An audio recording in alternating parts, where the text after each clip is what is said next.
नमस्कार, अभिवादन स्वीकार कीजिए।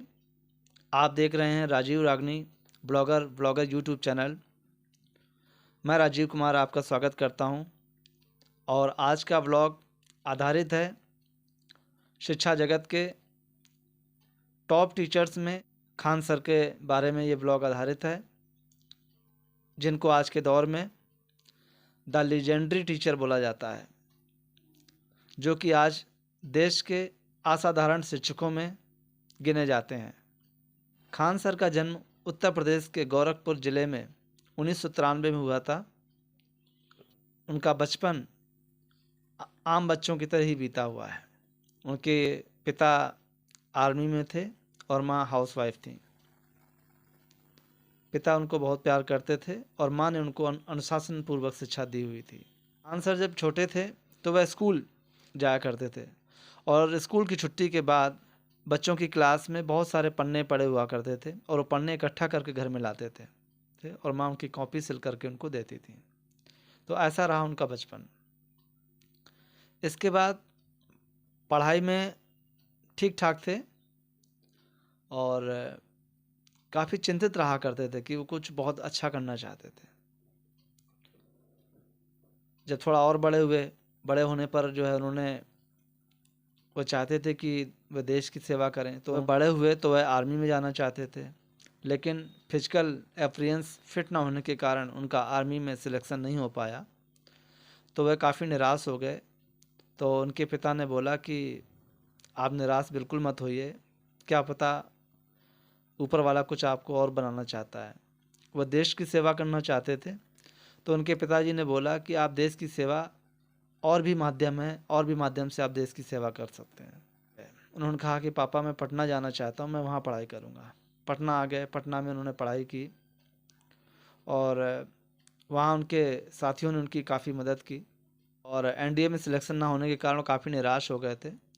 तो उनके एक फ्रेंड थे हेमंत ने कहा कि चलो जब तक आपकी जॉब नहीं लग रही है तब तक आप जो है बच्चों को ट्यूशन पढ़ाना शुरू कर दो। तो ये भी देश सेवा का एक अच्छा माध्यम है। तो उनके बाद में समझ में आ गया। उनका ये तो बहुत अच्छी बात है, अगर बच्चा पढ़ लिख जाएगा, कोई भी बच्चा गरीब होगा और वो पढ़ लिख जाएगा तो इससे बड़ी देश की सेवा क्या है। तो बच्चे को पढ़ाने में लग गए। खान सर जब पटना आए तो पटना में उन्होंने रेंट में रहने के लिए बहुत जगह तलाश किया। लोगों के घर जाते और रेंट के लिए पूछते कि क्या उनको कमरा रेंट पर मिल सकता है। तो लोग उनका नाम पूछते और तो नाम पूछते ही लोग उनको मना कर देते थे कि कमरा किराए पर खाली नहीं है। ऐसा करते रहे।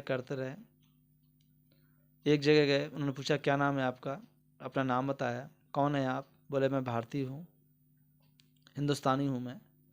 उनको रूम मिल गया 2000 महीने का और वहाँ पर रह कर के वो ट्यूशन पढ़ाने लगे। ट्यूशन पढ़ाने का अंदाज़ उनका इतना अच्छा था कि लोगों को उनकी पढ़ाई समझ में आने लगी। धीरे धीरे चलता रहा। होम ट्यूशन से जो है उन्होंने अपना गुजारा करना शुरू कर दिया। कुछ समय के बाद उनके ऑनर ने भी बोल दिया कि आप हमारे बच्चों को पढ़ाना शुरू कर दिए। उन्होंने उनके बच्चे पढ़ाने शुरू कर दिए और बच्चे उनके पढ़ाई में बहुत होशियार निकले, क्लास में टॉप करने लगे। धीरे धीरे उनके दोस्तों ने उनको किसी कोचिंग संस्थान में बतौर टीचर ज्वाइन कराया। वहाँ भी उनका जादू चला और वो इतनी मेहनत करते थे, देश सेवा की बात करते थे, समर्पण की बात करते थे। तो क्लास में भी उनको काफ़ी अच्छा रिस्पांस मिलने लगा। वो कोचिंग संस्थान इतना तेज़ी से बढ़ने लगा कि बच्चे बहुत संख्या में आने लगे और कोचिंग संस्थान उनका पॉपुलर हो गया। इसके बाद कोचिंग संस्थान के जो मैनेजमेंट के लोग थे उन्होंने कहा कि क्यों ना हम दाम बढ़ा दें, हमारा कोचिंग चलने लगा तो हम प्राइस बढ़ा देते हैं। तो खान सर ने बोला फ़ीस नहीं बढ़ाएंगे। सर क्या फ़ीस नहीं बढ़ानी हमें, हम इसी फ़ीस में पढ़ाना चाहते हैं। तो उनकी बातचीत उनसे कुछ ठीक नहीं हो पाई तो उन्होंने वह संस्थान छोड़ दिया, क्योंकि उनके लिए बच्चे प्रिय थे, संस्थान प्रिय नहीं था। अब फिर उनको उनके दिमाग में आ गया कि अब क्या किया जाए, संस्थान छूट गया। बड़े परेशान। अब खान सर एक नदी के किनारे जाते हैं इवनिंग वॉक में वहाँ बैठ कर के सोच रहे हैं कि अब क्या किया जाए, गांव जाया जाए या यहीं कुछ सोचा जाए। विचार करते हुए सोचते हुए बहुत सारा समय निकल गया, उनको पता नहीं लगा कि क्या कितना समय हो गया। चलता रहा और जब काफ़ी टाइम हो गया उन्होंने सोचा घर चला जाए। वह काफ़ी देर सोचते रहे, उन्हें समझ में नहीं आया कि क्या करना चाहिए। अगर अपने गांव जाते हैं तो गांव जाने का किराया 90 रुपये था और उन्होंने जब अपनी पॉकेट में हाथ डाला तो उस पॉकेट में 40 रुपये थे। तो उनके समझ में ये नहीं आया कि आखिर वो करें तो करें क्या। कोचिंग संस्थान छूट गया है, घर जा नहीं सकते, तो अब क्या करना चाहिए। काफ़ी परेशान हो गए, नदी के किनारे बैठ के काफ़ी देर तक चिंतन करते रहे और चिंतन उनका इतना देर तक चला कि काफ़ी रात हो गई। घर आए, उनके मकान मालकिन ने दरवाजे खोले, उन्होंने कहा कि पता है कितना बज गया। जब उन्होंने अंदर जा कर के देखा तो पता चला कि 2 बजे के बाद का समय हो गया था। अब उनको अच्छी ढंग से समझ में आ गया कि भगवान ऊपर वाला उनसे कुछ और चाहता है। दूसरे दिन उन्होंने अपना खुद का संस्थान, जो भी जगह थी उनके पास, अपने मित्रों से बातचीत करके उन्होंने खुद का संस्थान बनाया। ये संस्थान तेज़ी से चल पड़ा। ऑब्जेक्टिव खान सर का सिंपल था, उनके लिए बच्चे प्यारे थे, उनके स्टूडेंट्स प्यारे थे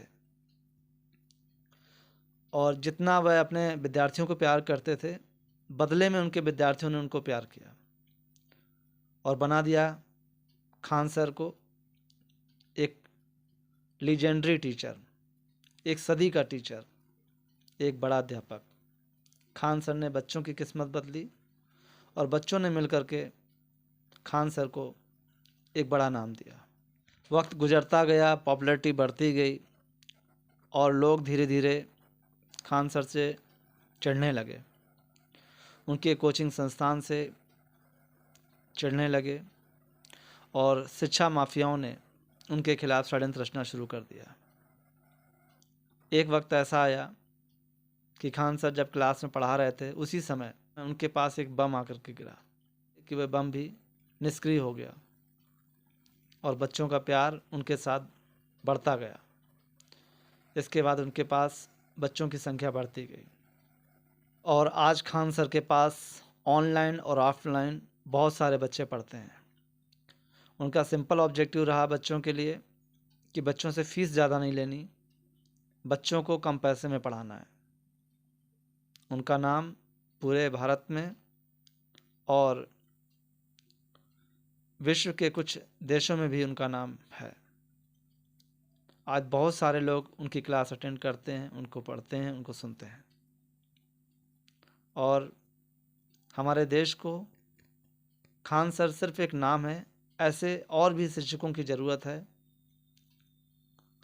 जिससे ऐसी विचारधारा को जन्म मिले जहां गरीब से गरीब बच्चों को पढ़ने का मौका मिले और उनकी पढ़ाई में पैसा आगे ना आए। और खान सर यही चाहते हैं। खान सर कहते हैं, अगर आप अपने आप को जानेंगे, अगर आप अपने आप को समझेंगे तो वह दिन दूर नहीं, समय आने पर लोग आपको गूगल में सर्च करेंगे। खान सर की विचारधारा और खान सर के सोच से ही देश का विकास हो सकता है।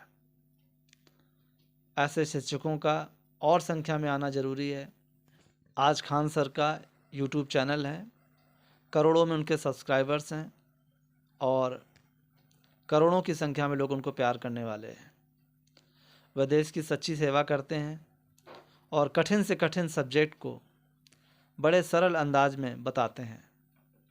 मजाकिया अंदाज के साथ में वो पढ़ाते हैं और उनका पढ़ाने का ढंग इतना सरल और संपूर्ण है कि उनके द्वारा बताए गए सब्जेक्ट को बच्चे बड़ी आसानी से समझ लेते हैं। और ऐसे लोग मेडिकल में भी होंगे जिससे कि गरीब से गरीब बीमार व्यक्ति को कम पैसे में इलाज मिल पाएगा और शिक्षा में गरीब से गरीब व्यक्ति को अच्छी शिक्षा मिल पाएगी। देश का विकास बच्चों के विकास में है। देश के लोग जब शिक्षित होंगे, देश के बच्चे जब शिक्षित होंगे तो देश बड़ी तेज़ी से तरक्की करेगा और देश को ऐसे लोगों की ज़रूरत है। मेरी शुभकामनाएं खान सर के साथ में है और ये मेरा ब्लॉग उनके इस सोच के लिए, उनके इस त्याग के लिए, उनके समर्पण के लिए उनको समर्पित है। बहुत बहुत धन्यवाद आप सभी लोगों का। नमस्कार।